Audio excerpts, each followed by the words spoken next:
Hello students, welcome to your social science class. Today we are going to begin with part 2 of chapter number 11, Rights and Duties. So first we will quickly recapitulate whatever we had learned in our last class. So points to remember. India is well known for unity in diversity. In spite of all the differences, Indians live in harmony with one another. The government makes laws for the citizens of the country and ensures that these laws are followed by all. The government follows a set of rules or basic principles when it makes laws. So this we all know. Now today we will start with the new topic, that is, what is the Constitution? The set of rules and principles that are compiled, which means put together and included in a document like an important paper or record, is called the Constitution. The Constitution of India is one of the longest written constitution in the world. It took 2 years, 11 months and 17 days to complete the task of drafting the Constitution. Drafting means writing, then again making changes and making it completely appropriate and accurate. Now, Dr. B.R. Ambedkar played a crucial, means very important role as the chairman of the drafting committee.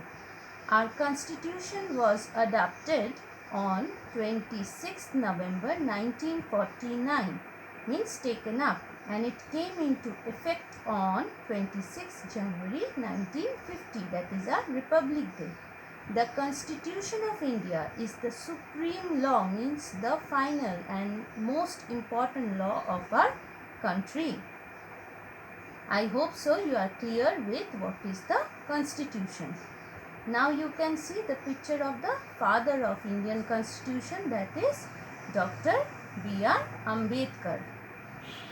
Now this is the Constitution of India.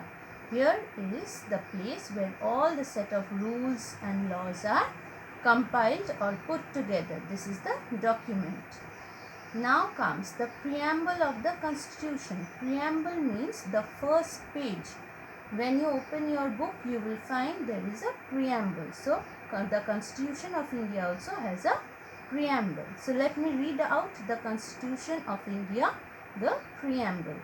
We the people of India, having solemnly resolved to constitute India into a sovereign, socialist, secular, democratic republic, and to secure to all its citizens justice, social, economic and political, liberty of thought, expression, belief, faith and worship, equality of status and of opportunity, and to promote among them all fraternity, means brotherhood, assuring the dignity of the individual and the unity and integrity of the nation.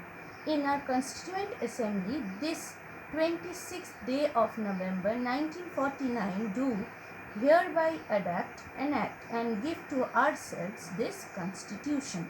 So on 26th of November 1949, the Constitution was adopted by the Indians. Now, why is this Constitution important? The Constitution is the source of all the laws and powers in the country. The Constitution tells us how the government is formed or made. It tells the government what it can do and what it cannot do, and prevents and means stops the government from becoming all powerful. The citizens of India enjoy certain rights. There are certain rights which are enjoyed by the citizens of India. They also have to perform some duties. These rights and duties are provided by our Constitution. Now your assignment for today will be to learn the importance of the Constitution and revise the content, means whatever I have taught you today. And you will read the preamble of the Indian Constitution for 5 times.